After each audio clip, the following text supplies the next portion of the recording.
Hey everybody, it's Brianna. I thought that I would use today to do a quick tutorial on how to weigh your vegetables because a lot of new people ask me how do you measure your vegetables in measuring cups, and the short and long answer of that is that you don't, because it's a pain in the butt. So I'm going to show you guys how to do it, and then I'll link to the video somewhere here or here or here, wherever it ends up being. I'll link the document to the vegetable conversion chart that some of you may have already been familiar with, but anyway, here it goes.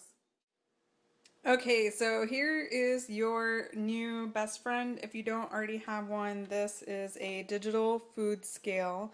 I happened to get this one months ago at Bed Bath & Beyond. It's a Taylor. It does have the Biggest Loser insignia on it. The reason that I got this one, it was 20 bucks, but it has a unit. Turn it on. Okay. So when you turn it on, it'll zero out, and then you can switch the units between grams and ounces, which is perfect for lean and greens because usually your meat is in ounces and your vegetables are in grams. So here we go. You just put your plate, old plate from Target, on there, and then you go and you zero it out. You see, it's back at zero. Change the units.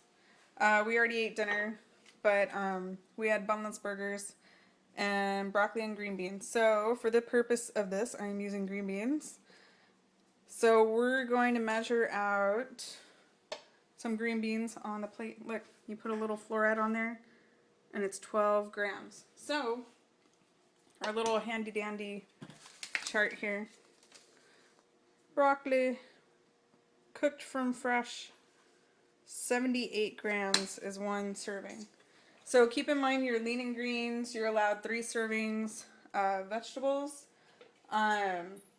You can mix and match, or if you're somewhat lazy the way I tend to be, that's 66. If you're somewhat lazy, what I tend to be is I just do 3 servings of the same. So we're at 76. I mean, if you add one more floret on there, you're pretty close to the 78 gram weight right there. This is what a serving of broccoli looks like. Now granted, this plate is smaller. It's the size of my hand, but it looks way bigger on the plate weighed than it does when you put it in a cup. So this is what it looks like in my half cup measuring cup. This is why I don't do it in a measuring cup, because it's way more. I don't know what's going on, but I'm guessing all the space and all the density and all that good stuff from the broccoli, it looks way different. Measure your veggies. This is the chart that I'm telling you guys about.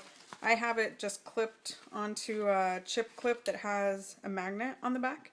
So this goes right on my fridge. It has been through a lot. You can see the bottom is curled. It's somewhat grungy. It's been flipped through a lot. And on this chart too, you'll see that all the vegetables are listed. They're kind of highlighted by some of the higher carbs and lower carb options, but they've put together the variety, whether it's raw, whether it's cooked, because you may or may not know this, I didn't really realize this until I got into this program, is that obviously when water cooks out, then the density of the vegetable will be different. Same thing with your lean. Make sure that you're measuring your lean after you cook it, unless you're going with the shrinkage chart, which for me was too much work. So you've got all your options on here. Broccoli, different kinds of cabbage, cauliflower, next page, green beans, all your kind of greens, kale, love kale. We should do a roasted kale tutorial. Your different lettuces, mushrooms, spinach, sprouts, peppers, all that good stuff. I will try and link this document to the video, or at least let you know where you can find it. So you need a food scale, digital food scale. It'll make your life on program so much easier. It's worth just the small investment, and you'll use it after you're already in maintenance. I still use mine to weigh other items. It's just a lot easier to weigh a lot of things than it is to put it in the measuring cups. So there you have it. You can serve yourself on a plate, and that's it. Let me know if you guys have any questions, and I'll see you tomorrow. Bye.